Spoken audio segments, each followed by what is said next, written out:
Hi, everyone. So, here to debunk some myths. I'm sure there are a couple of you, or maybe lots of you in this room, who might already know whether whether or not these myths are true, false. You might have your own opinions. But yeah, I'll be very happy to hear any opinions, thoughts, sharings from anyone in this room. It can be during the presentation. I'm open to various styles of presentations. You don't necessarily have to do a Q&A right at the end. If there is anything that really stands out on a slide, you want to shout something, just put up your hand and let's just keep the session as casual as possible. Okay, so nothing new. Every now and then we see in the news something about carbon markets, something about how carbon offsets have failed, about how they are a distraction, about how they enable big polluters to continue doing what they are doing. There are also academic studies showing that maybe even big corporates don't care. Maybe even big corporates are just spending a really tiny fraction of the annual capex on offsets. So then it's no surprise that that may lead to some of us thinking, if big corporates don't seem to care, why should you care? Why should I care? Why should any one of us in this room care? Well, we should care because, number one, the world is running out of runway.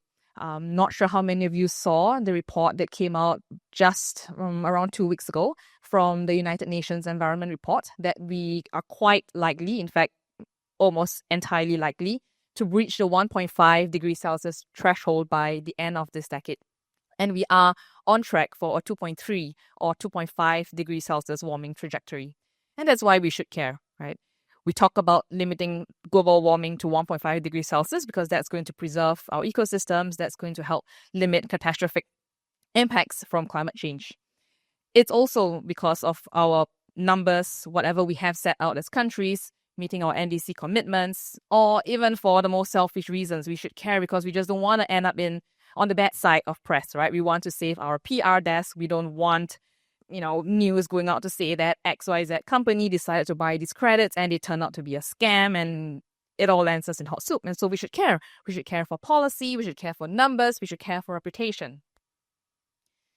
But why should we really care? So let's take this closer to home, right? Disregard policy, disregard scorecards, disregard, meetings and having to meet certain numbers, disregarding even what the PR desk might say.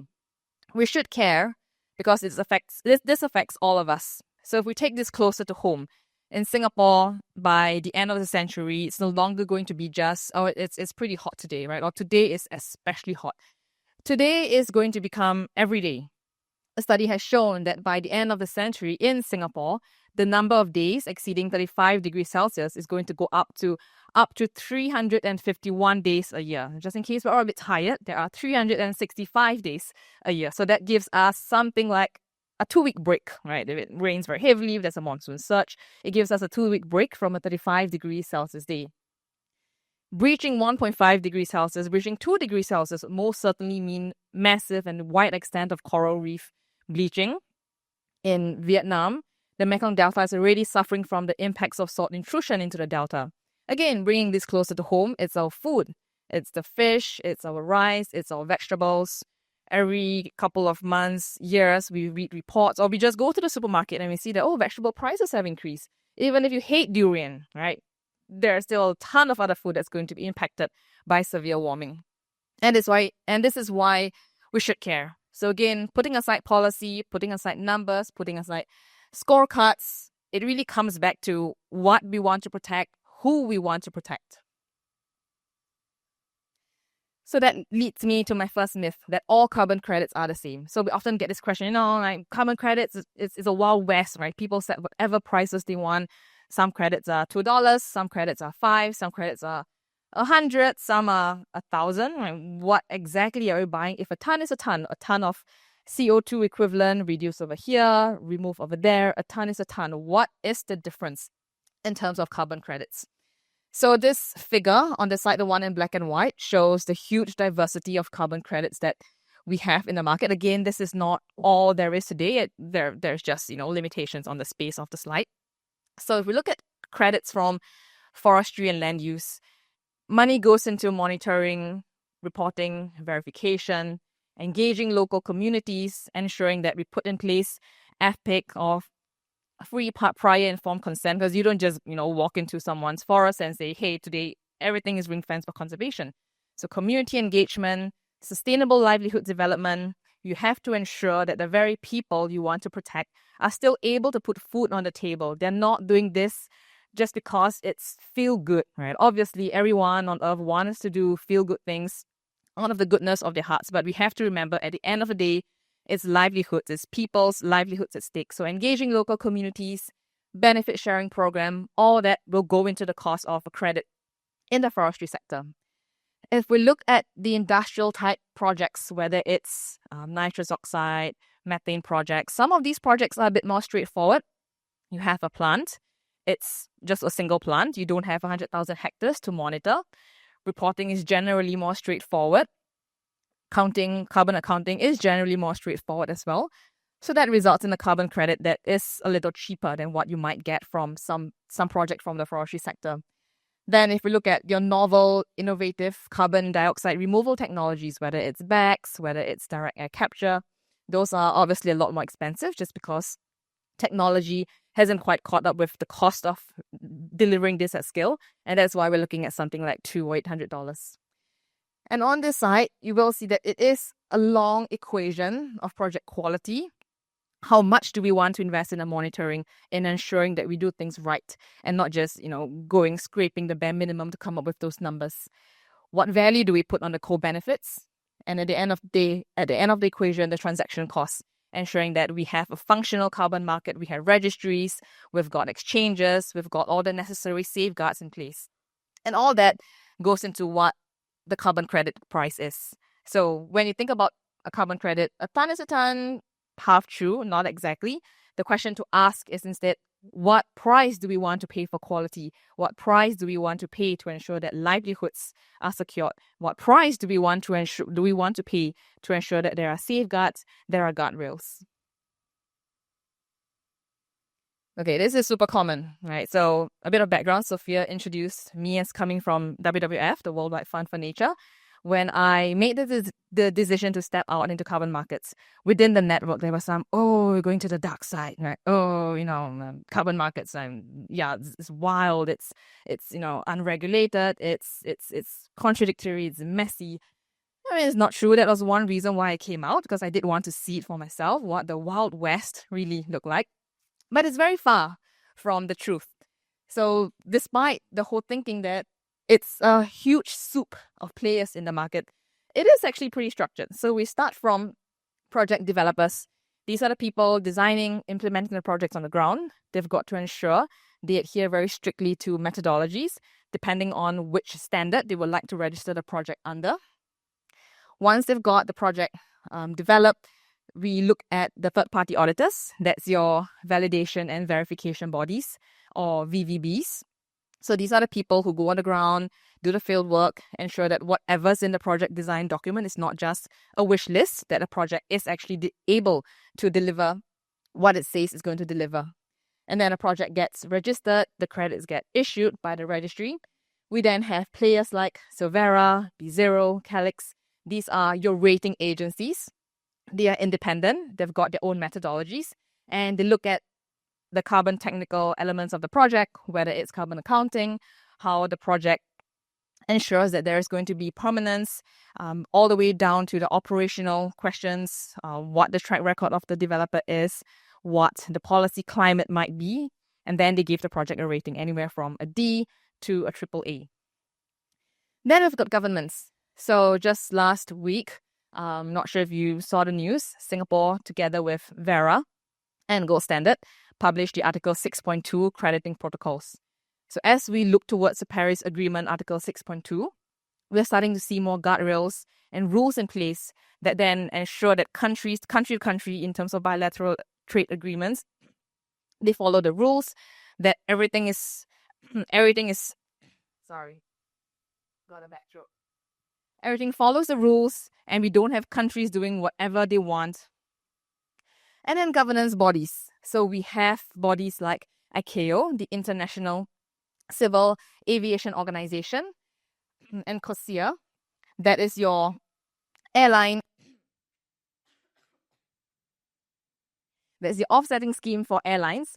At this point, I'm seeing some faces in the wild going like, okay, this is wild. The real wild thing is really all these acronyms. Right? So we've got ICAO, COSIA, VVBs, and then we've got the ICVCM. This is the Integrity Council for the Voluntary Carbon Market, and its core carbon principles. So that tells us what are some criteria that has to be placed, that tells us whether or not a certain methodology might meet the requirements to be then considered a high integrity program. So that's all on the supply side. Then we've got intermediaries. So we've got the credits coming out of the registries. We've got the rating agencies. We've got the rating agencies giving a stamp to say whether this is great, AAA project, somewhere in the middle, or not so great project. Then comes to intermediaries. So players like Climate Impact X, we exist to make the market more efficient, less opaque, by producing things such as price benchmarks, ensuring that the market knows where the price points are for different project types, as I mentioned in my earlier slide. And then we've got your traders and off-takers. And then right at the end, we've got buyers. It can be corporates, it can be governments, it can be individuals like you or I. If you had taken a flight at Changi Airport recently, if you went to the toilet, I am sure you'd see the poster somewhere else in the airport, but that's, I think, the only place where I've seen it so far. At the back of the door, you will see a little poster just telling you, what Changi Airport is doing and what projects it's supporting. And you can then look up on all these projects to get a better sense of what project you are supporting. Where does this project sit in terms of rating? So not that much of a Wild West. In fact, the voluntary carbon market has been more structured than it has ever been. And that leads me to a third myth, that the voluntary and compliance markets are completely separate systems, right? We used to think it's this or that. It's either voluntary, one track, or compliance in another track. But today we are seeing the convergence of these tracks. So in the voluntary carbon market, that's where we've got players like your registry, right? Verra, Puro, ACR, Go Standard, and so on. This entire list of registries that I will not bore you with today. And then we've got compliance markets like the EU ETS, the California ETS, the RGGI. And in the middle, where the convergence is, the best example might then be the Singapore carbon tax. So today, the carbon tax is at $25. Liable companies, they will be able to offset up to 5% of their emissions using credits from the voluntary carbon market. And next year, it goes up to $45. And by the end of the decade, we're looking at something like between $50 to $80. So why is there a need for this convergence? Why don't we just keep to two separate tracks? Again, this goes all the way back to my first slide, that we are running out of runway. We just don't have the time to sit and wait for our compliance schemes to fully mature. There are thousands of projects out there, whether it's nature-based projects, agriculture projects, soil carbon, biochar, a huge pool of projects waiting for finance to flow into them. There's so much we can do today instead of just sitting waiting for perfection, right? They always say, yeah, we can wait for perfection, but it's going to be the enemy of good. So these tracks are increasingly converging today. Singapore Carbon Tax, we have seen RFPs put out by the Singapore government looking for high quality credits from the voluntary carbon market. Under COSIA, there is a very strict eligibility criteria setting out what methodologies from Verra, from Go Standard, from ACR, and so on can be delivered into the COSIA scheme. So everything I've said to date seems to point to the idea that maybe it's too messy, it's too fragmented, it's too scandalous, for lack of a better word. And the voluntary carbon market or compliance carbon markets are just too complex and they're just a distraction, right? Let's just focus on every country working on its own NDCs. But to me, I think the real distraction is pretending that we have time. It's pretending that we do have an option, that we can pick and choose the tools that we want in this fight against climate change. And that's where the distraction is, right? It's thinking that we can pick. Let's just pick NDCs. Let's just pick, other compliance schemes. I'm sure all of you over here have heard of girl math, right? That this plus this plus this equals that. Right now, the distraction is us thinking that we can somehow play with climate math. It just doesn't add up. So in the UNEP report, again, that just came out 2 weeks ago, it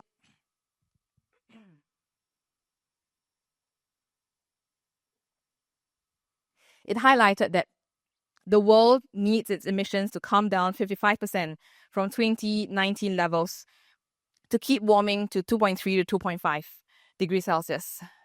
Okay, let's see. Who knows where we are today? Who thinks we are at 40%? 30%?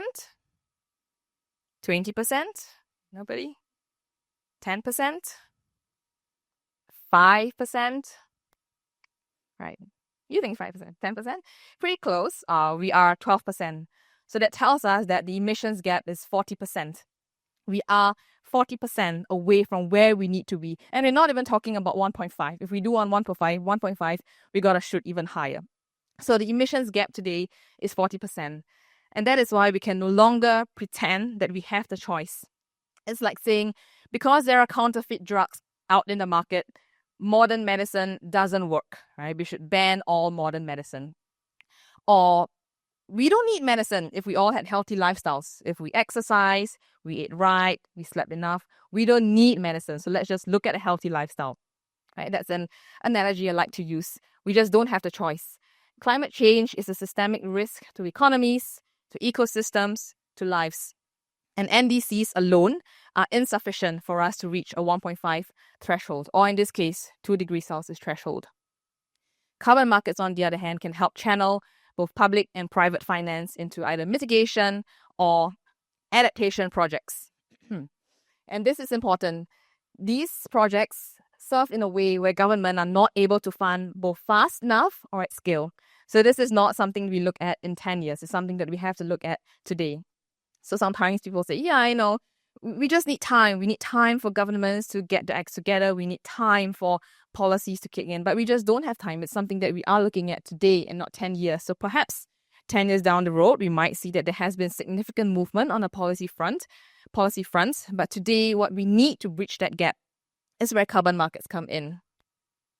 So yes, not denying this, offsetting has faced strong criticism. People calling it greenwashing, people calling it a scam. So what we need today is not abolishing the system, but stronger guardrails in place. And again, I will have to stress that carbon markets is undergoing its major integrity update. In fact, I think it might be the biggest update since the inception of the markets. Again, the issue itself isn't offsetting, but weak implementation and safeguards. So we've got the ICBCM and its CCP labels. We've got NGOs stepping into this space. We've got your governance bodies, your governments, to ensure that we do have the clear rules, transparency, and integrity to move ahead.